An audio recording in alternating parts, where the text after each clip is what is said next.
2 বছর আগে যে লোকের সাথে আপু এঙ্গেজমেন্ট ভেঙে দিয়েছিল সেই লোককে নিজের ক্লাস টিচার হিসেবে দেখে হালকা করে নীলাদ্রির পায়ের তলা থেকে জমিন সরে গেল। বেচারি এতটাই অবাক হয়েছে যে পুরো ক্লাসের সবাই বসে পড়ল, সে দাঁড়িয়ে আছে। নীলাদ্রি এখনও ওই ধাক্কায় কাটিয়ে উঠতে পারছে না। নতুন স্যার, তার হতে না পারা দুলাভাই, পরিবারের পছন্দে আপু এঙ্গেজমেন্ট করে 4 মাস চালালেও শেষ সময়ে বিয়ের ডেট ঠিক হয়ে যাওয়ার পর বয়ফ্রেন্ডের সাথে পালিয়ে কোর্ট ম্যারেজ করে নিয়েছে। আহা, তার ভাগ্য কি এতটাই খারাপ? পৃথিবীতে এত এত কলেজ ভার্সিটি থাকতে সে যে কলেজে পড়তে এই লোকের সেই কলেজেই জয়েনিং দিতে হলো। পুরনো অপমান ভুলে না গিয়ে এখন যদি বোনের শত্রুতা তার সাথে শুরু করে দেয়, এই লোক যে ইচ্ছে করে তার পরীক্ষার খাতার নম্বর কাটবে না এই গ্যারান্টি কে দিবে? ক্লাসে ঢুকে সবার আগে নীলাদ্রির উপর চোখ পড়ে উচ্ছ্বাসের। প্রথমে চোখের ভুল ভাবলেও পরবর্তীতে তাকে মনে পড়তে বাকি রইল না, আরে এই মেয়েটা তো সে চেনে। মেয়েটার সাথে পূর্ব পরিচয় থাকলেও উচ্ছ্বাস সেসব কিছু ভুলে গিয়ে শুধুমাত্র ক্লাস টিচারের ভূমিকা পালন করে শান্ত চোখে নীলাদ্রির দিকে তাকিয়ে সহজ গলায় জিজ্ঞেস করলো, তোমার কি কিছু বলার আছে? নীলাদ্রি এখনও বুঝতে পারছে না পুরো ক্লাস যে তার দিকেই তাকিয়ে আছে। সে বোকার মতো হা করে দাঁড়িয়ে অল্প বয়সে নতুন প্রফেসরকে দেখে যাচ্ছে। ব্যাপারটা সবাই অন্যভাবে দেখছে, কেউ কেউ মুখ টিপে হাসছে, নিজেদের মধ্যে ফিসফিস শব্দে কানাঘুষা করছে। নীলাদ্রির এই অস্বাভাবিক আচরণে তার বান্ধবীরাও মোটামুটি লজ্জিত। মন নীলাদ্রির হাত ধরে হ্যাঁচকাটানে বসিয়ে দিল, চাপা গলায় বলল, পাগল ছাগল হয়ে গেলি নাকি? স্যারের উপর ক্রাশ খাওয়া ইজ নর্মাল, বর্তমানে ট্রেন্ড চলছে, কিন্তু তাই বলে চক্ষু লজ্জা ত্যাগ দিবি? এবার নীলাদ্রির হুঁশ ফিরল। অবিশ্বাস্য চোখে একবার বান্ধবীকে দেখে আরেকবার নতুন স্যারের দিকে তাকিয়ে ডুব গিলল। মেয়েটার আচরণ ও উচ্ছ্বাসও কিছুটা অপ্রস্তুত হলেও পরবর্তীতে পরিস্থিতির সামনে নিল। নীলাদ্রির ঘোর পুরোপুরি কাটতে কাটতে নতুন স্যার ততক্ষণে ক্লাসের বাকি ছাত্রছাত্রীদের সাথে পরিচিত হতে শুরু করে দিয়েছে। মেয়েরা চোখ দিয়ে নতুন এই স্যারকে গিলে খাচ্ছে। মনসহ নীলাদ্রির বাকি বন্ধুরাও স্যারের প্রশংসায় কবি সাহিত্যিক হয়ে যাচ্ছে। পলকহীন চোখের স্যারের দিকে তাকিয়ে গালে হাত দিয়ে রাফা বলল, আমাদের কলেজে এরকম অল্প বয়সী হ্যান্ডসাম প্রফেসর এটাই মনে হয় প্রথম এসেছে। নেহাও রাফার সাথে তাল মিলিয়ে বলল, ঠিকই বলেছিস রে। এতদিন ভুড়ি আর টাকাওয়ালা বুড়ো বুড়ো সব প্রফেসরদের লেকচার শুনতে শুনতে মুখে অরুচি এসে গিয়েছিল। এবার মনে হয় পড়াশোনায় মনোযোগ ফিরে আসবে।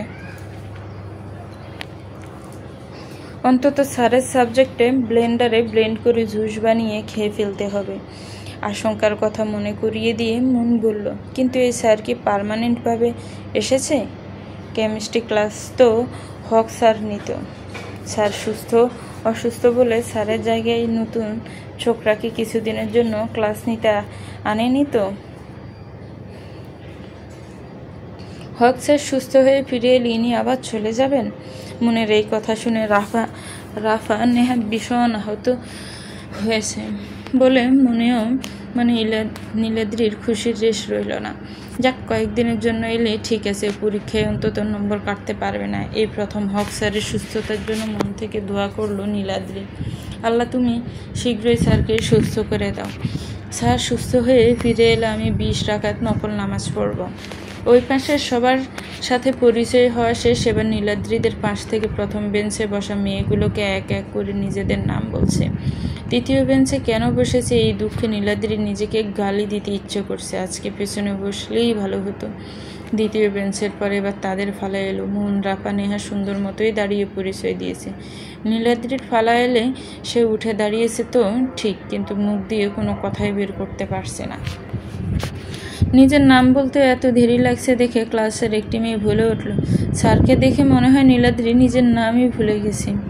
পুরো ক্লাস জুড়ে হাসির গুঞ্জন উঠল। নীলাদ্রির ঘাতামি দেখে ওর বন্ধুরাও মুখ লুকাচ্ছে। উচ্ছ্বাস সবাইকে চুপ করিয়ে দিয়ে বলল, ঠিক আছে, বসো তুমি। উচ্ছ্বাসের গম্ভীর কণ্ঠ কানে যেতে নীলাদ্রির সাথে সাথে বসে পড়ল। সবার পরিচয় জেনে স্যার এবার নিজের পরিচয় দিচ্ছেন। জানা গেল উনি এখানে গেস্ট টিচার হিসেবে এসেছেন। এই কথা শুনে পুরো ক্লাসের মেয়েরা একসাথে হতাশার দম ফেলল। নীলাদ্রির কলিজায় ফানি এলো, গেস্ট টিচার মানে খুব বেশি দিন থাকবে না। মায়া গদগদ ভঙ্গিতে বলল, স্যার আপনি কিন্তু এখনও আপনার নামই বলেননি। আমার নাম উচ্ছ্বাস ইউসুফ খান। নেহা নীলাদ্রির গা ধাক্কা দিয়ে ঘোর লাগা কণ্ঠে বলল, শুনেছিস, স্যারের নামটাও স্যারের মতোই কিউট। রাফা শুধু কিউট শব্দটাতে সন্তুষ্ট হতে না ফেরে বলল, শুধু কি কিউট, হট বল হট। নীলাদ্রি মুখ বাঁকালো। তার স্পষ্ট মনে আছে আপুকে যেদিন প্রথম দেখতে গিয়েছিল এই নাম শুনে নীলাদ্রি বলেছিল, এটা তো অনেক কঠিন নাম, তার উপর আবার উচ্ছ্বাস ইউসুফ খান, মনে হচ্ছে এক নামের মধ্যে 3 জন ব্যক্তি। তার কথা শুনে বাবা হেসে বলেছিল, তোর নামটাও তো তাহলে কঠিন। মোটেই না, নীলাদ্রি ইয়াসমিন নাম উচ্চারণ করতে কি জিহ্বায় প্যাঁচ লেগে যায়? তার কথা শুনে বাবা উচ্চ শব্দ অনেকক্ষণ হেসেছিল। বাবার কথা মনে পড়তে নীলাদ্রি অন্যমনস্ক হয়ে কিছু সময়ের জন্য ক্লাস থেকে হারিয়ে গিয়েছিল। অনেক দিন বাবাকে দেখে না। এবার ছুটিতে অবশ্যই বাড়ি যাবে। স্যার আপনার পড়াশোনা কি শেষ? উচ্ছ্বাস মৃদু হেসে বলল, পড়াশোনার কি কোনো শেষ আছে? স্যার আপনি তো আমাদের কলেজে গেস্ট টিচার হয়ে এসেছেন। আপনার কলেজের নাম কি? আমি কোনো কলেজের টিচার না। তাহলে কি ভার্সিটির টিচার? উচ্ছ্বাস হাসল। বুঝতে পারছেন তাকে নিয়ে মেয়েগুলোর অনেক কৌতূহল। স্যার আপনার কি টিচার হওয়ার ইচ্ছা আছে নাকি অন্য কোনো প্রফেশনে যাবেন? যদিও আপনাকে দেখে টিচার কম ফিল্মের হিরোই বেশি মনে হয়।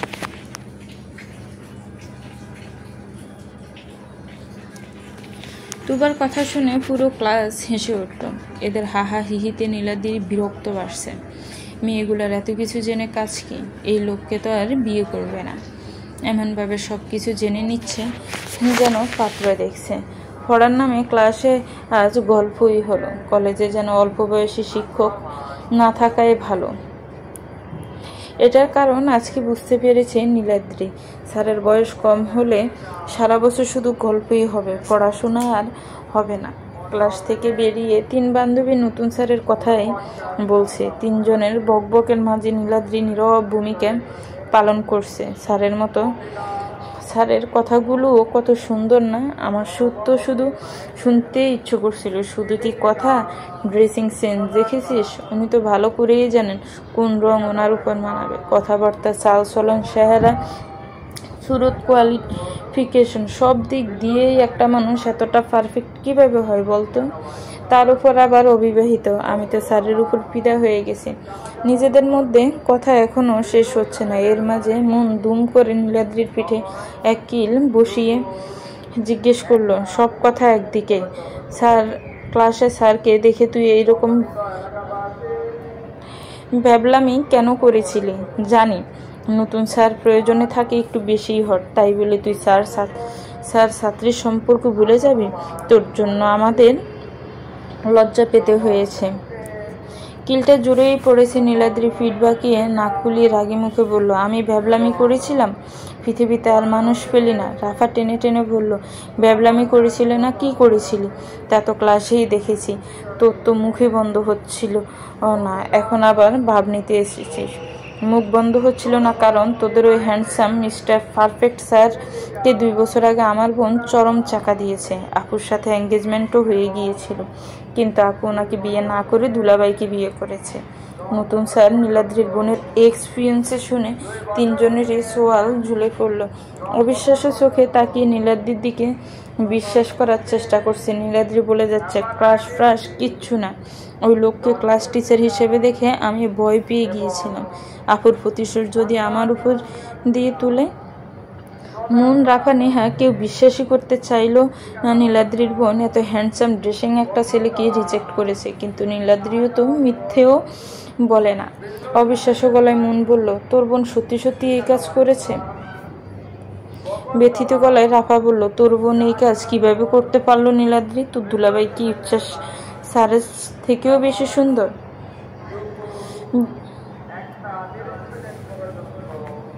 বিস্ময় কাটিয়ে নেহা কিছু বলতে পারল না। ওদের সাথে কথা বলতে বলতে নীলাদ্রি দেখতে পেল ওই লোক অফিস রুম থেকে বেরিয়ে গেটের দিকে যাচ্ছে। নীলাদ্রি দু হাত মেলে দিয়ে তিনজনের পথ আটকে দাঁড়ালো। রাফা বলল, কি হয়েছে?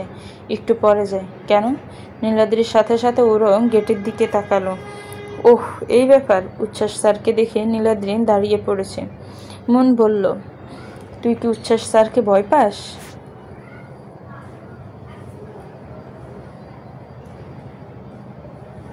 নীলাদ্রি মুখ বাঁকিয়ে বলল, ভয় কেন পাবো? তাহলে আগে উনি চলে যাওয়ার জন্য দাঁড়িয়ে পড়লি কেন? ওনার সামনে দিয়ে যেতে কি ভয়? ভয় না। নীলাদ্রি ঠিক বুঝতে পারছে না তাকে নিয়ে এই লোকের মনোভাব কি। 2 বছর কম সময় না হলেও খুব বেশি সময়ও না। এই লোক 2 বছর আগের কথা কি এখনো মনে রেখেছে, নাকি অনেক আগেই সব কিছু ভুলে গিয়ে তাকে চিনতেই পারেনি? আপুর সাথে বিয়ে ঠিক হলেও হবু দুলাভাইয়ের সাথে তার বেশি কথা হয়নি। 1-2বার মনে হয় সামনাসামনি হয়েছিল, তখন লোকটা কেমন আছে এটুকু জিজ্ঞেস করেছে। নীলাদ্রি মাথা নিয়ে মৃদু স্বরে ভালো জবাব দিয়েছে। এর বেশি কথা কোনো দিনও হয়নি। নীলাদ্রি ভীষণ রকমই ইন্ট্রোভার্ট একজন মানুষ। অচেনা কোনো মানুষের সামনে যেতে পারে না। কথা বলা তো অনেক পরের ব্যাপার। কখনো সে নিজে থেকে কারোর সাথে কথা বলতে পারে না। মানুষের সাথে মিশতে পারা তার যোগ্যতার বাইরে। এখানে এসে ভাগ্য করে রাফা নেহাকে পেয়েছিল। কিভাবে যেন ওরাই নীলাদ্রির সাথে প্রথম কথা বলেছে। বন্ধুত্বের হাতটাও ওরাই আগে বাড়িয়েছে। উচ্ছ্বাসকে গাড়ি করে চলে যেতে দেখল। নীলাদ্রির ছোট্ট একটা দম পেল। স্যারের সামনের দিনগুলোতে কি হবে এটাই ভাবছে। ওই লোকের ক্লাস কিভাবে করবে সে? বিয়ে করবে না জেনেও আপুটা যে কেন এঙ্গেজমেন্ট করেছিল। তোর বয়ফ্রেন্ড আছে, তুই কেন অ্যারেঞ্জ ম্যারেজে রাজি হবে? প্রথমে রাজি হয়ে পরে এমন পোল্টি না খেলেই এসব কিছু হতো না। বাসায় এসে কাঁধ থেকে ব্যাগ ফেলে সোফায় গায়ে দিয়ে বোনকে ডাকতে লাগলো, আফু, এই আফু। নীলাদ্রির কাছে ডুপ্লিকেট চাবি থাকে বলে কখনোই কলিং বেল চাপতে হয় না। মাঝে মাঝে দেখা যায় আপু ঘুমিয়ে থাকে, তখন দরজা খুলতে উঠতে হয়। আপু বাজারে যায়, তখন তাকে বাইরে অপেক্ষা করতে হয়। তাই দুলাভাই বুদ্ধি করে তাকেও একটা চাবির মালিক করেছে। নীলাদ্রির ডাক শুনে নীলা ওয়াশরুম থেকে বেরিয়ে আসে। কখন এসেছিস? কি করছিলে তুমি? আরে, মেজাজ খারাপ হয়ে আছে। ছাতার এক ওয়াশিং মেশিন কিনে নিয়ে গেছে তোর দুলাভাই। কেমন কাপড় ঢুকাই, যেমন কাপড়ই বের হয়। ময়লাগুলোর জায়গায় থাকে, কাপড় আর পরিষ্কার হয় না। দুলাভাইও তার ওয়াশিং মেশিনের বদনাম করে পড়বে। আগে তুমি এদিকে এসো, পারলে ফ্রিজ থেকে একটু ঠান্ডা পানি নিয়ে এসো, বসো। নীলা পানি নিয়ে এসে নীলাদ্রির পাশে বসলো। অনুসন্ধানী চোখে নীলাদ্রির মুখের দিকে তাকিয়ে জানতে চাইল, কি হয়েছে রে? কি যে হয়েছে শুনলে তোমার আক্কেল গুমর হয়ে যাবে। কলেজে নতুন এক প্রফেসর এসেছে। হক স্যার কয়েকদিন আগে অসুস্থ হলো না, স্যারের অবর্তমানে ক্লাস নেবে। জানো কে ওই লোক তোমার সাথে যার এঙ্গেজমেন্ট হয়েছিল? ক্লাসে ওনাকে দেখে আমার নিজের চোখেই বিশ্বাস হচ্ছিল না।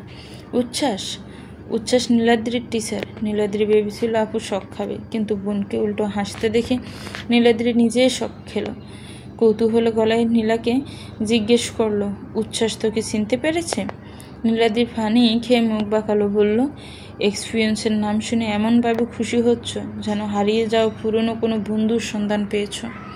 দূর, তুই আগে বল, উচ্ছ্বাস তোকে চিনেছে? জানি না, জিজ্ঞেস করিনি। জিজ্ঞেস কেন করবি? তোকে দেখে কথা বলেনি? কি পাগলামি আলাপ করছো আপু? ক্লাসের এতগুলো ছেলে মেয়ের মধ্যে উনি আমার সাথে কেন কথা বলবে? নীলাদ্রি ভেবেছিল আপুকে একটা শকিং নিউজ দিচ্ছে, অথচ আপু খবরটাকে তেমন সিরিয়াসলি নেয়নি দেখে নীলাদ্রি মনে মনে হতাশ হলো। নীলা আগ্রহ নিয়ে জিজ্ঞেস করলো, উচ্ছ্বাস কি আগের মতোই আছে, নাকি দেখতে আরও হ্যান্ডসাম হয়েছে? নীলাদ্রি একসাথে নাক ও কপাল কুচকিয়ে বোনের দিকে তাকালো। এক্সের সম্পর্কে জানার এত আগ্রহ? বিয়ের পর ওর সাথে তেমনভাবে যোগাযোগ রাখা হয়নি, যদিও রাখা উচিত ছিল। তার বোনের মাথা টাথা কি ঠিক আছে? তো এঙ্গেজমেন্ট হয়ে যাওয়ার পরেও লোকটা কি বিয়ে করেনি? এই লোকের সাথে আবার কোন দুঃখে যোগাযোগ রাখতে চায়? দুলাভাই জানলে কি হবে? একদিন তোর কলেজে যাব।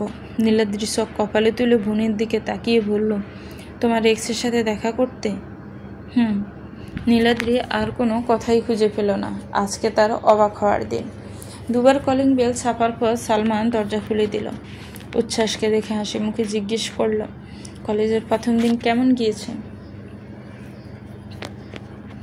উচ্ছ্বাস ভেতরে ঢুকতে ঢুকতে বলল, ভালো। মামা কেমন আছে? সালমা ছোট্ট একটা নিঃশ্বাস ফেলে বলল, আগের মতোই। উচ্ছ্বাস মামার ঘরের দিকে যেতে লাগলো। সালমা বলল, আগে রুমে গিয়ে ফ্রেশ হয়ে নে, এখন ও ঘরে গেলে আধ ঘন্টার আগে উঠতে পারবি না।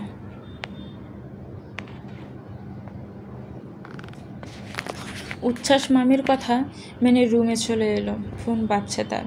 পকেট থেকে ফোন বের করে দেখলো মায়ের কল।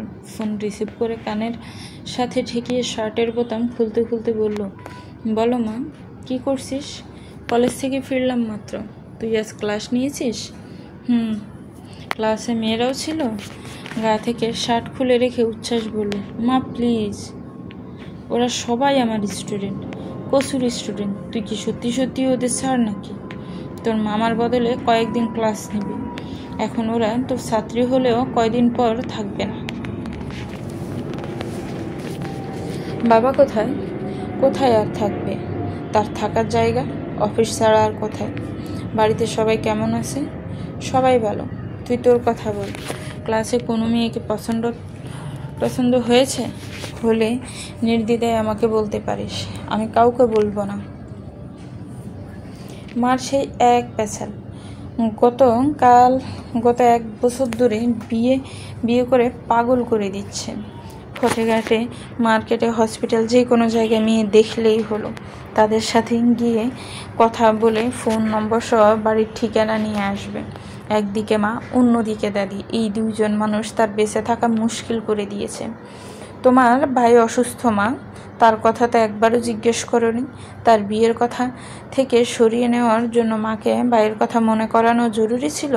মিসেস শর্মুলা চিন্তাযুক্ত গলায় বললেন, সকালে তো কথা হয়েছিল তোর মামাকে নাকি ইন্ডিয়া নিয়ে যাবে। নামাজ পড়ে আল্লাহর কাছে কত দোয়া করছি আমার ভাইটাকে যেন সুস্থ করে দেন। মার সাথে কথা বলা শেষ করে উচ্ছ্বাস মামার কাছে গিয়ে বসলো। তাকে দেখে দুর্বল হেসে মামি জিজ্ঞেস করলো, ক্লাস কেমন নিয়েছিস? আমার ছাত্রছাত্রীগুলো যন্ত্রণা করেনি তো? কেউ কিছু করেনি তো? এখন তোমার শরীর কেমন? আর শরীর এ যাত্রায় উঠতে পারবো বলে মনে হয় না। শুধু উঠবে না, কদিন পরেই ধরাবে, এটা আমার বিশ্বাস। নতুন এই হিন্দু স্যারের ক্লাসের জন্য মেয়েরা আজকে সবচেয়ে বেশি আগ্রহী হয়েছিল। স্যার ক্লাসে ঢুকতে সকলে একসাথে দাঁড়িয়ে সালাম দিল। নীলাদ্রি যতটা পারলো ওই লোকের চোখে পড়া থেকে বাঁচার চেষ্টা করে বান্ধবীদের আড়ালে নিজেকে লুকিয়ে রাখলো। সবাই ভেবেছিল গতকালকের মতো আজও গল্প হবে, স্যারের সাথে দুষ্টু মিষ্টি রসিকতা করবে, কিন্তু আজ তেমন কিছুই হলো না। গতকালের তুলনায় আজ যেন এক ভিন্ন লোক। দ্বিতীয় দিনেই এত কড়াকড়ি দেখালো যে অতি উৎসাহী মেয়েগুলো একেবারে চুপসে গেল। রাফা ভিড় করে বলল, বেটা আজ নিশ্চিত গার্লফ্রেন্ডের সাথে ঝগড়া করে এসেছে। নেহা আপত্তি করে বলল, গার্লফ্রেন্ড আছে নাকি তুই জানিস? মনের উত্তর এলো, থাকলেও থাকতে পারে। এত হ্যান্ডসাম একটা ছেলের সিঙ্গেল থাকার কোনো কারণ দেখি না।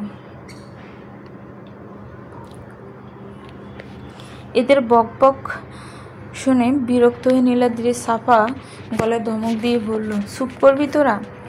তাদের অপরাধ এতটুকুই ছিল। সাথে সাথে ঘমঘমে গলায় স্যার বলে উঠল, হেই ওখানে, তোমরা 4 জন স্টাফ আপ।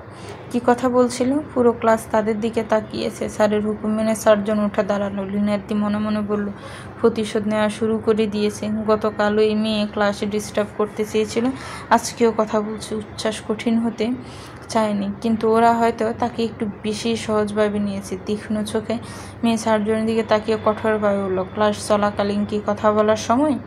ক্লাসে মনোযোগ না থাকলে বাইরে গিয়ে কথা বলতে পারো। এই বেটার উপর গতকাল ক্রাশ খেয়েছিল, আজকে এমন রুট ব্যবহার করে মন ভেঙে দিতে পারলো? রাফা নেহা ভীষণ আহত হলো। মন বলল, সরি স্যার, আর হবে না। মনে মনে বলল, 2 দিনের জন্য এসে বাপ দেখাচ্ছিস বেটা। উচ্ছ্বাস ওদের দিকে না তাকিয়ে বসতে বলে পড়াতে লাগলো। এখন কিছু বললে আবার দাঁড় করাবে, এই বয়ে কেউ কিছুই বলল না। কিন্তু ক্লাস শেষ হতে অসভ্য স্যারের বদনামে ভান্ডার খুলে বসলো। রাফা বলল, কত বড় শয়তান দেখেছিস? গার্লফ্রেন্ডের রাগ আমাদের উপর দেখায়। বাতাম চিবোতে চিবোতে নেহা বলল, তোর বোন এই বদকে বিয়ে না করে একদম ঠিক কাজ করেছে। নীলাদ্রি ভাবছে আজকে শুধু দাঁড় করিয়েছে, আগামীতে আরও কী করবে কে জানে। সে হক স্যারের কথা ভাবছে। হক স্যারের কী খবর রে? স্যার কি সুস্থ হয়েছেন? একটা খোঁজ নেওয়া উচিত। মাঠের একপাশে ছায়াযুক্ত জায়গা দেখে চারজন বসে পড়ল। মন বলল, এখন তো মনে হচ্ছে হক স্যারই ভালো ছিল। রাফা দীর্ঘশ্বাস ফেলে বলল, স্যার 1000 গুণ ভালো ছিল, ক্লাস অন্তত কখনো দাঁড় করায়নি। নীলাদ্রি বাসায় ফিরলে নীলা বোনের ক্লান্তি মাখা মুখে চিন্তিত মুখ দেখে জিজ্ঞেস করলো, কি হয়েছে তোর? কি হয়নি এটা জিজ্ঞেস করো, দোষ তো সব তোমারই। আমি আবার কি করলাম? বিয়ে করবে না তাহলে এঙ্গেজমেন্ট কেন করেছিলে? তোমার শত্রুতা লোকটা এখন আমার সাথে দেখাচ্ছে। নীলার বুঝতে একটুও সময় লাগলো। নীলাদ্রি উচ্ছ্বাসের কথা বলছে বুঝতে পেরে হাসতে হাসতে জিজ্ঞেস করলো, উচ্ছ্বাস আবার তোর সাথে কি করেছে? নাম নিবে না ওই লোকের, ক্লাসে সবার সামনে দাঁড় করিয়ে অপমান করেছে। বিনা কারণে নিশ্চয়ই দাঁড় করায়নি। একটু কথা বলা এটা নিশ্চয়ই অনেক বড় অপরাধ না? বোনের ছেলে মানুষে অভিযোগ শুনে নীলা হাসছে। উচ্ছ্বাস কেন ওর সাথে শত্রুতা করব? ও ওরকম ছেলেই না। পরের দিন কলেজ বন্ধ থাকায় স্যার বান্ধবী প্ল্যান করলো হক স্যারকে কাল দেখতে যাবে। স্যারের বাসা নীলাদ্রির বোনের বাসা থেকে খুব বেশি দূরে না, পায়ে হেঁটে গেলে 10 মিনিটের পথ। গ্রুপ কলে নীলাদ্রি বলল, তাহলে কাল সকালে তোরা আমাদের বাসায় চলে আসিস, এখান থেকে একসাথে যাব। রাতে নীলাদ্রি পড়তে বসলে নীলা এসে ওর রুমে বসে থাকে। নীলাদ্রি বোনকে কত ছলে যেতে বলে, তারপরও আপু যায় না। আপু তুমি এখনো যাও না? আমি পড়ছি দেখছো না? পড় তুই, আমি কি তোকে কিছু বলছি? আমি তো চুপ করেই বসে আছি। চুপ করে বসে থাকলেও আমার ডিস্টার্ব হয়। তুমি গিয়ে দুলাভাইয়ের সাথে কথা বলো। একটু আগেই কথা হয়েছে, এখন ডিউটিতে আছে। বোনের জন্য তাকে বাড়ি ছেড়ে এসে এত দূরে থাকতে হচ্ছে। তার দুলাভাই আর্মিতে আছে। 8 মাস আগে আপুকে এখানে নিজের কাছে নিয়ে আসে। আপুকে নিয়ে আসার ঠিক 3 মাস পরেই আবার দুলাভাইয়ের অন্য জায়গায় পোস্টিং হয়। এবার যেখানে ডিউটি পড়েছে সেখানে আপুকে নিয়ে যাওয়া সম্ভব না। আপু তার শ্বশুর বাড়িতেও ফিরে যেতে চায় না, কারণ আপুর শাশুড়ি এখন আপুকে মেনে নেয়নি। ছেলের সামনে মহিলা ভালো সাজার অভিনয় করলেও আপুকে অনেক জ্বালায়। আপু যেহেতু শ্বশুর বাড়ি যাবে না, দুলাভাইও এখানে থাকবে না, তাই সহজ সমাধান বের করে বাবাকে বলে তাকে এখানে নিয়ে আসে। যদিও বাবা প্রথমে রাজি হচ্ছিল না, কিন্তু বড় মেয়ের ইমোশনাল ব্ল্যাকমেলিংয়ের শিকার হয়ে রাজি হতে হয়েছে। তারও তখন এইচএসসি পরীক্ষার রেজাল্ট দিয়েছে, তখনও কলেজে ভর্তি হয়নি। আপু তাকে এনে এখানের কলেজে ভর্তি করিয়ে দিয়েছে। এই মেয়ে, এই, হ্যাঁ তুমি দাঁড়াও। নীলাদ্রি ভয়ে ভয়ে দাঁড়ালো। এই লোককে দেখতে জিরাফের মতো লাগছে কেন? জিরাফের মতো লম্বা গলা। নীলাদ্রি উপরের দিকে তাকিয়ে মুখ দেখতে পারছে না। মুখ দেখা না গেলেও কণ্ঠ শোনা গেল। ধমক দিয়ে তাকে বলছে, ক্লাসে কথা কেন বলছিলে? ক্লাস কি কথা বলার জায়গা? কান ধরো বেঞ্চের উপর উঠে দাঁড়াও। নীলাদ্রি দরপড়িয়েও ঘুম থেকে উঠে বসলো। পাগলের মতো চারপাশে দেখতে লাগলো, কোথায় আছে সে? আর ওই জিরাফ চেহারা স্যার কোথায় গেছে? বোনের পা নিজের উপর দেখে নীলাদ্রি বুঝতে পারলো সে এতক্ষণ ঘুমিয়ে ঘুমিয়ে স্বপ্ন দেখছে। এই স্বপ্ন দেখে গেমে নিয়ে গেছে। নীলাদ্রির বড় একটা ডুব গেল। কিরকম স্বপ্নে এটা? এমন বাজে? এখন বাজে কয়টা? বোর হয়ে যায়নি তো? বোরের স্বপ্ন তো আবার সত্যি। নীলাদ্রি কাঁদো কাঁদো মুখে বলল, আল্লাহ, আমার বোনের সাথে তুমি আমাকে কেন দিচ্ছ? আমি কি দোষ করেছি? এই লোক আমার পেছনে কেন পড়েছে? কথা মতো পরদিন রাফা, নেহা, নীলাদ্রিকে নিতে চলে এসেছে। নীলা ওদের বসিয়ে চা নাস্তা দিতে চাইলে সকলে হাত জোর করে না করতে লাগলো। রাফা বলল, আপু আমরা এখন কিচ্ছু খাবো না, খেয়ে বেরিয়েছে। চা তো খাবে। নেহা বলল, চাও না আপু, গলা অবধি ফুল। নীলা মনের দিকে তাকালে মন বলল, আমি ডায়েটে আছি আপু, আমাকে কিছু খেতে সাধবেন না, কারণ আমি না করতে পারবো না। নীলা হেসে বলল, আচ্ছা ঠিক আছে, কিছুই সাধবো না তোমাদের। হঠাৎ ওই কথাটা মনে পড়তে রাফা বলে উঠল, আপু সত্যিই কি আপনি উচ্ছ্বাস স্যারকে রিজেক্ট করেছিলেন? নীলাদ্রি তাহলে ওদের জানিয়ে দিয়েছে। নীলা আগের মতোই হেসে বলল, নীলাদ্রি বলেছে বুঝি? যেই বলুক, সত্যিই কি এঙ্গেজমেন্ট হয়ে যাওয়ার পর বিয়ে ভেঙে দিয়েছিলেন? নীলাদ্রি এতক্ষণে তৈরি হয়ে চলে এসেছে। আমি রেডি, উঠ এবার। নেহা নীলাদ্রিকে থামিয়ে দিয়ে বলল, দাঁড়া একটু, আপুর সাথে গুরুত্বপূর্ণ টক চলছে। নীলাদ্রি ভেবে পাচ্ছে না এতক্ষণ তাড়া দিয়ে পাগল করে দিয়ে এখন কেন দাঁড়াতে বলছে। নীলা এদের কাণ্ড দেখে আসছে। নীলাদ্রি ফের তাড়া দিয়ে বলল, কিরে চল, যাবি না নাকি? রাফা বিরক্ত হয়ে বলল, উফ দাঁড়া না, আপুকে বলতে দে। কি বলবে আপু? নীলাদ্রির প্রশ্ন সূচক চোখে বোনের দিকে তাকালো। নীলা উঠে পড়ে বলল, আজ না, অন্য একদিন তোমরা পুরো দিনের জন্য আসবে, তখন সময় নিয়ে ঘটনা প্রথম থেকে খুলে বলবো, শুনলে মজা পাবে। রাস্তায় বেরিয়ে ওরা নীলাদ্রিকে দুষছে। ওর তাড়াহুড়োর জন্য শুনতে পারল না। এদের যন্ত্রণায় অসহ্য হয়ে নীলাদ্রি বলল, আপু তো বলেছে আরেকদিন বলবে, তখন শুনে নিস। চার বান্ধবী গল্পে মশগুল হয়ে হাঁটতে হাঁটতে কখন যে পথ শেষ হয়ে গেছে বুঝতেই পারল না। স্যারের ফ্ল্যাটের সামনে এসে দাঁড়িয়ে ওদের মনে পড়ল একটা কল করে স্যারকে জানিয়ে আসা উচিত ছিল। একেবারে না বলে কারো বাসায় আসা ঠিক না। এখন যেহেতু এসেই পড়েছে তাই ওসব ভেবে কাজ নেই। বেশ অনেকবার কলিং বেল বাজাতে হলো। দাঁড়িয়ে থেকে বিরক্ত হতে হতে মন বলল, স্যারের বউ কি এমন কাজে ব্যস্ত? দরজা খুলতে এত দেরি হচ্ছে কেন? বাড়িতে রোগী আছে, সেবা যত্ন করছে হয়তো। তুই সবসময় এরকম অধৈর্যগিরি দেখাস কেন? নেহার কথায় মন মুখ বাঁকালো। এক একটা যেন ধৈর্যের রানী তাকে জ্ঞান দিচ্ছে। শেষবার নীলাদ্রি কলিং বেল চেপেছে। ওরা তিনজন তার পেছনে দাঁড়িয়ে ঝগড়া করছে। নীলাদ্রি ঘাড় ঘুরিয়ে ওদের চুপ থাকতে বলে যেই সামনে তাকিয়েছেন, দরজা খুলে দেওয়া ব্যক্তিটিকে দেখে এক লাফে তার চোখ কপালে উঠে গেল। উচ্ছ্বাস ভেবেছিল চারতলার বাচ্চা দুটো হয়তো আবার দুষ্টুমি করছে। যতবার ওরা নিচে যাবে কলিং বেল না টিপে যাবে না। তাই অনেকবার কলিং বেল বাজলেও উচ্ছ্বাস দরজা খুলতে আসেনি। শেষে দরজার সীমা ছাড়িয়ে গেলে বাচ্চা দুটোকে ধমক দেওয়ার জন্য এসেছিল, কিন্তু দরজা খুলে যাকে দেখলো তাকে সে কল্পনা করেনি। উচ্ছ্বাসকে এখানে দেখে নীলাদ্রি মূর্তি হয়ে দাঁড়িয়ে রইল। দরজা খুলে গেছে বুঝতে পেরে বাকি তিনজন এদিকে তাকিয়ে ভূত দেখার মতো চমকে উঠল। নতুন স্যার এখানে কি করছে? উচ্ছ্বাস তার ক্লাসের 7 জন ছাত্রীকে দেখে অনেকটা অবাক হওয়ার পাশাপাশি কিছুটা অপ্রস্তুত হলো। বিস্ফোরিত দৃষ্টিতে স্যারের দিকে তাকিয়ে থেকে রাফা মুখ ফসকে জিজ্ঞেস করে ফেলল, স্যার আপনি এখানে কি করছেন? এটা তো হক স্যারের বাসা। উচ্ছ্বাস বিষয়টা এবার বুঝতে পেরেছে। এরা তাদের স্যারকে দেখতে এসেছে, কিন্তু মামাকে তো গতকালই ইন্ডিয়া নিয়ে যাওয়া হয়েছে।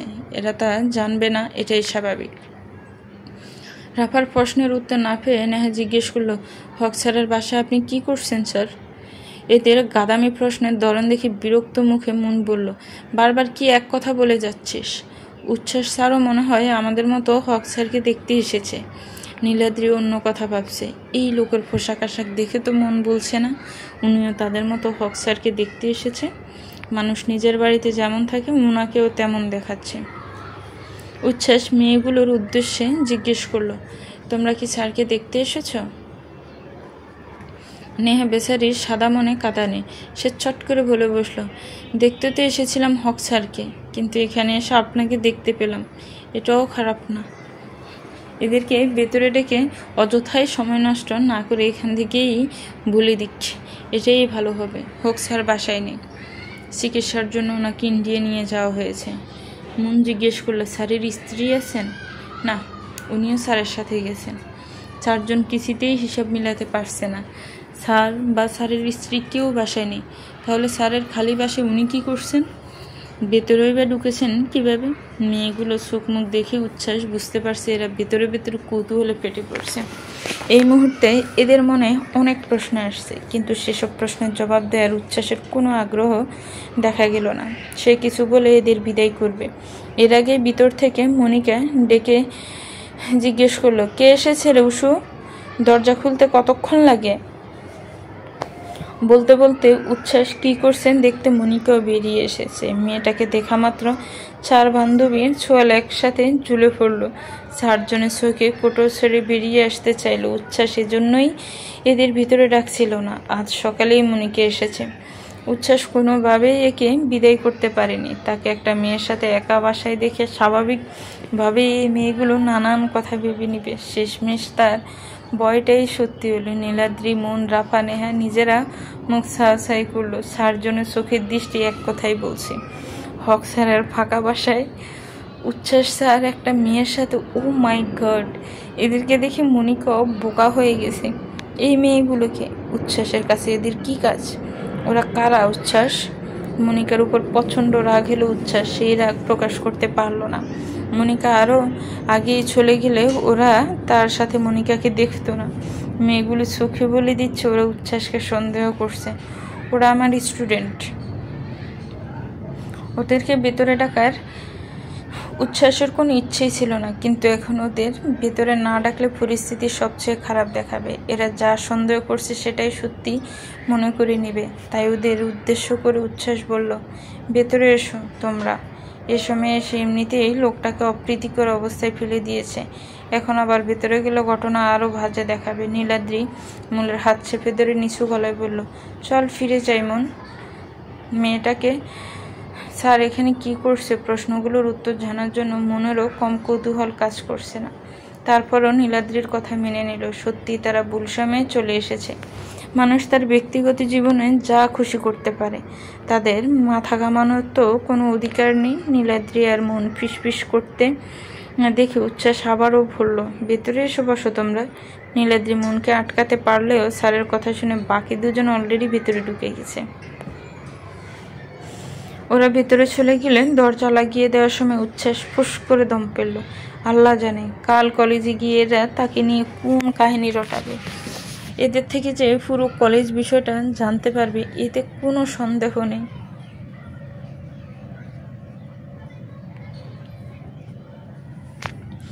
আন্টির কাছে মনিকা শুনেছিল উচ্ছ্বাস নাকি কলেজে জয়েনিং দিয়েছে। এ ব্যাপারে শিওর হওয়ার জন্যই সে এখানে এসেছে। উচ্ছ্বাস তো কখনো বলেনি ও টিচার হবে। তাকে তো বললে দেশেই থাকবে না। এখানে এসে অবশ্য মনিকা জানতে পেরেছে উচ্ছ্বাস তার মামার ক্লাসটা কয়েকদিন নেবে। গেস্ট টিচার হিসেবে নিয়েছে সে।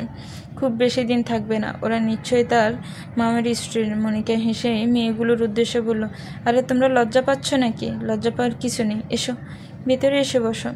মনিকা ওদের ড্রয়িং রুমে এনে বসালো। এই মেয়েটা কি স্যারের গার্লফ্রেন্ডই হবে, না হলে স্যারের সাথে একা এখানে কি করছে? স্যারের গার্লফ্রেন্ড কত সুন্দর। নেহা রাফার মন ভেঙে খান হয়ে গেল। অস্বস্তিকর এই পরিবেশ কাটাতে উচ্ছ্বাস বলল, ও মনিকা, আমার ফ্রেন্ড মনিকা মামাকে দেখতে এসেছিল। মেয়েগুলোর সামনে উচ্ছ্বাস মিথ্যে বলছে। সে উচ্ছ্বাসের মামাকে দেখতে এসেছে এটা সত্য না। তারপরও মনিকা কিছু বলল না। কিন্তু ওরা 4 জন বুঝতে পারলো না ইনি মামা কাকে বলছেন। এদের চোখে মুখেই যেন এই প্রশ্ন বেশি উঠছে। উচ্ছ্বাস বলল, তোমাদের হক স্যার আমার মামা হন। ওনার কথাতেই আমি তোমাদের ক্লাস নিচ্ছি। অনেকগুলো প্রশ্নের উত্তর একসাথে পেয়ে গিয়ে মন বলল, স্যার আপনার মামা? আমরা জানতামই না। উচ্ছ্বাস কপাল চুলকিয়ে বলল, জানার কথাও না। রাফা বলল, আপনিও তো ক্লাসে বলেননি। বলার প্রয়োজন পড়েনি। নেহা জিজ্ঞেস করলো, স্যার কি আপনার আপন মামা?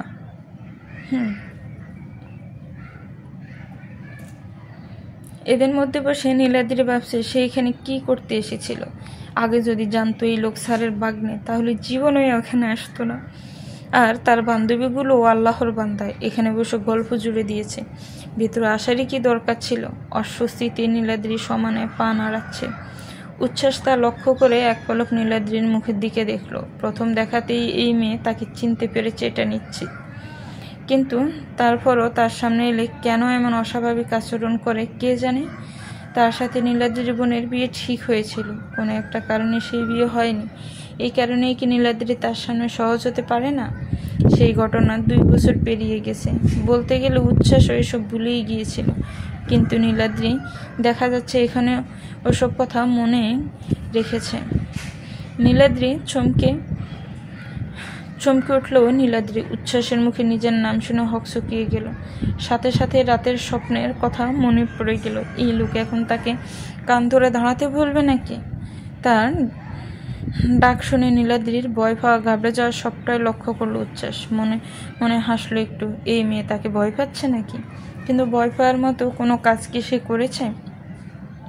তার যতদূর মনে পড়ে এমন কোনো কাজই সে করেনি। তাহলে শুধু শুধু নীলাদ্রি কেন তাকে ভয় পাচ্ছে?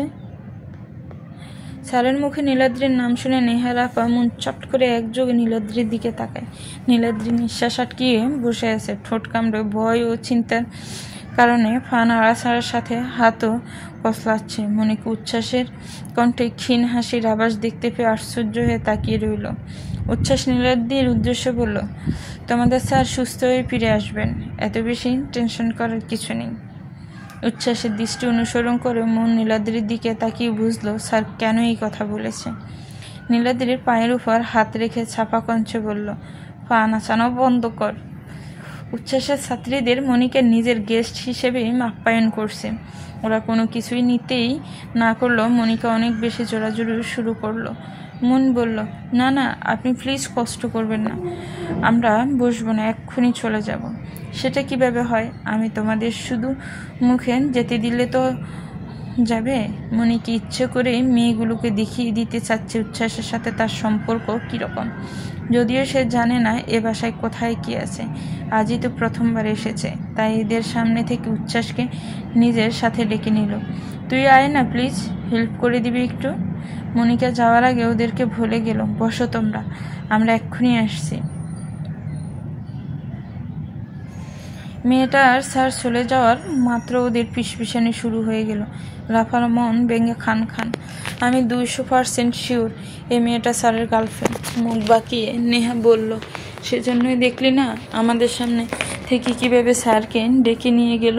মেয়েটা আসলে আমাদের বোঝাতে চেয়েছেন স্যারের ওপর তার কত অধিকার। মন একমত জানাতে পারল না, বাবুক কণ্ঠে বলল, স্যারকে দেখে কিন্তু মনে হয়নি এই মেয়ের সাথে স্যারের কিছু আছে। রাফা খেয়ে উঠে বলল, তুই কি কানা নাকি চোখ বন্ধ করে রেখেছিস যাতে না দেখতে হয়? সব কিছু দিনের আলোর মতো পরিষ্কার, তারপরও অস্বীকার করতে চাচ্ছিস। এদের ঝগড়া মাঝপথে থামিয়ে দিলে নীলাদ্রি সাফা ক্রোধ নিয়ে রাফা নেহাকে দমকে বলল, দোষ তো তোদের, তোরা কেন ভেতরে এসে বসতে গেলি? আমি আর মন তো চলে যাব ঠিক করেছিলাম, তোদের জন্যই তো পারলাম না। নেহা মুখ বাঁকিয়ে বলল, আমাদের দুচ্ছিস কেন? না, তোদের দুষব না, আমাদের ক্লাসের মায়াকে দুষব, কারণ ওর সাথেই তো আমি এখানে এসেছি। নীলাদ্রি রেগে এই কথা বলেছে এটা বুঝতে না পেরে রাফা বলল, মায়ার সাথে কোথায় এসেছিস? তুই তো আমাদের সাথে এসেছিস। একটু আড়ালে এসে উচ্ছ্বাস মনিকার উপর রাগ দেখাতে লাগলো, তোকে আমি চলে যেতে বলেছিলাম, তুই নিজে তো গেলি না, উল্টো ওদেরকে ভেতরে এনে বসিয়েছিস। তুই রেগে যাচ্ছিস কেন? রাখবো না আমি? তুই এখনো বুঝতে পারছিস না এই মেয়েগুলো কালি কলেজে গিয়ে আমার সাথে তোকে জড়িয়ে কত রকমের গল্প জড়িয়ে দিবে। দিলে দিক, তাতে সমস্যা কি?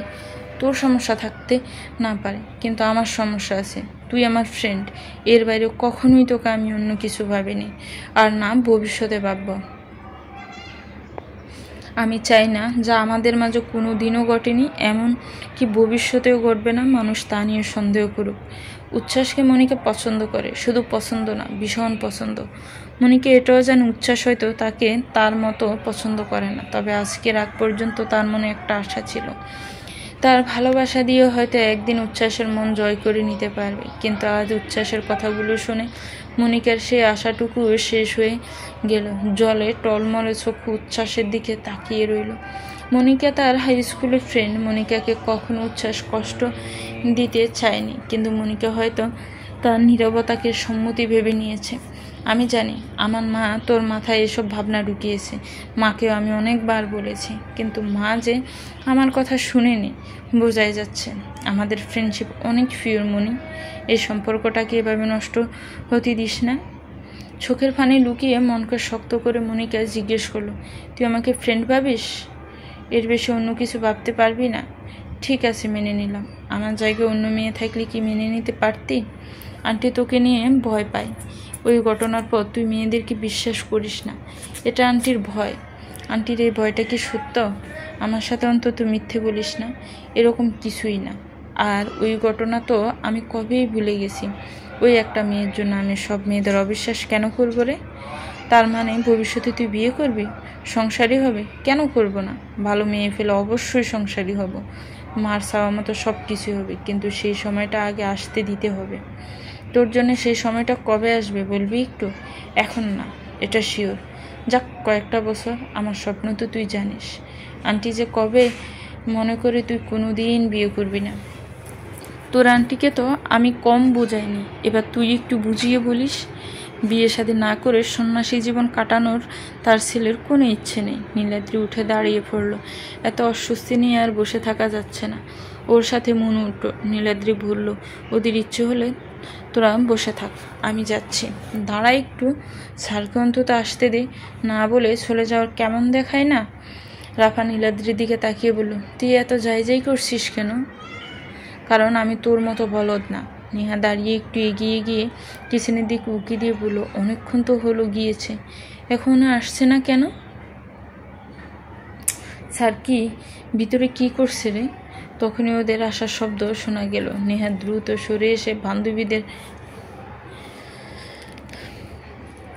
সাথে দাঁড়ালো। উচ্ছ্বাস শেষে এলে মন বলল, স্যার আমাদের এখন যেতে হবে। উচ্ছ্বাসও কোনো রকম মাথা বুঝে ওরা চলে যেতে নিল। রাফা দাঁড়িয়ে গেল, বেচারি পড়ে যেতে যেতে সামনে নিল। ওরা যাওয়ার পরে মনিকাও চলে গেল। উচ্ছ্বাস মনিকাকেও আটকালো না। রুমে আসার পরে দাদির কল এসেছে। মা ও মনিকার রাগ উচ্ছ্বাস দাদির উপর দেখিয়ে বলল, দাদি এখন কথা বলতে ইচ্ছে করছে না, তোমাকে পরে কল করছি। রাস্তায় বেরিয়ে স্যারজন এখনো বিশ্বাস করতে পারছে না উচ্ছ্বাস স্যার গার্লফ্রেন্ডকে নিয়ে একা ফ্ল্যাটে ছিল। রাফা বলল, বাবা যায়, স্যার কত ফার্স্ট, বিয়ের আগেই গার্লফ্রেন্ডের সাথে একা সময় কাটাচ্ছে। রাফাটার চিন্তাভাবনা সবই পোষা। মন বলল যে যেমন সে মানুষ তেমনই ভাবে।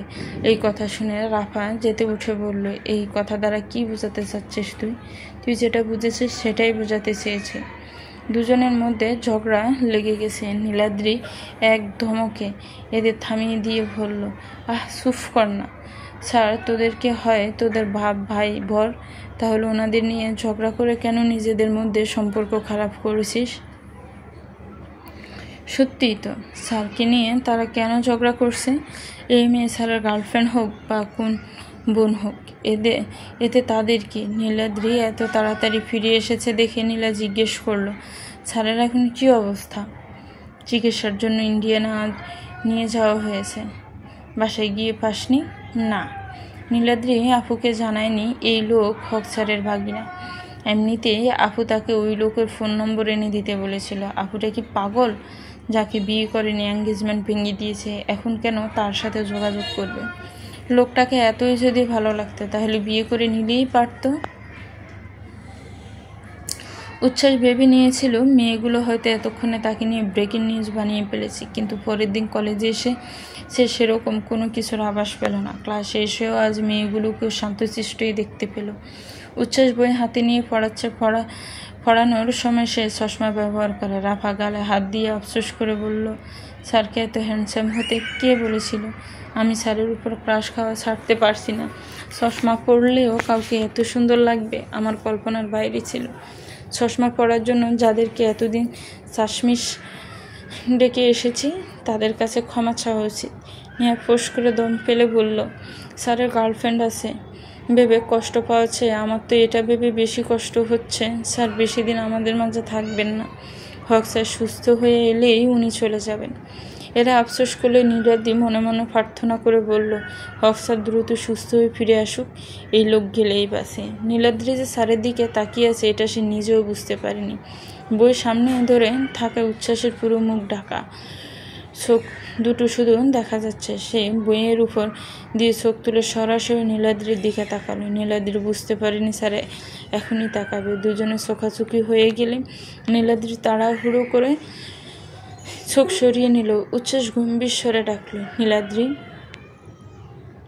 নীলাদ্রির আত্মা কেঁপে উঠল। মনে মনে বলল, হায় আল্লাহ, আমাকে ডাকে কেন? আমি আবার কি করেছি? অপমান করবে না তো? নীলাদ্রিকে আতঙ্কের সাথে উঠে দাঁড়াতে হলো। সেই সাথে ক্লাসের সবার নজর তার উপর এসে পড়েছে। উচ্ছ্বাস বই বন্ধ করে স্পিচ টেবিলের উপর এক হাতে রেখে হেলান দিয়ে দাঁড়িয়ে জিজ্ঞেস করলো, এই টপিকটা বুঝেছ? নীলাদ্রি কিছুও বুঝেনি, মনোযোগী তো দেয়নি। তারপরে বলল, জি স্যার। মুখে তো বলেছে বুঝেছে, কিন্তু মনে মনে প্রার্থনা করছে, আল্লাহ প্লিজ এখন যেন উনি আবার এটা না বলেন। কি বুঝেছো একটু বলো তো শুনি। ঠিক আছে, বসো। বসার কথা শুনে নীলাদ্রির দেহে ফান ফিরে এলো। জিজ্ঞেস করলে আজ মান সম্মান নিয়ে বাসায় ফিরতে পারতো না। চলবে তো। ভিউয়ার্স, গল্পটা কেমন লেগেছে একটি কমেন্টস করে জানাবেন। গল্পটা ভালো লাগলে একটি কমেন্টস করবেন, গল্পটাকে শেয়ার করবেন। গল্পটার পরবর্তী পার্ট খুব শীঘ্রই দেওয়া হবে। আর আমার চ্যানেলটাকে প্লিজ সাবস্ক্রাইব করবেন। ভালো থাকবেন, সুস্থ থাকবেন। আল্লাহ হাফিজ।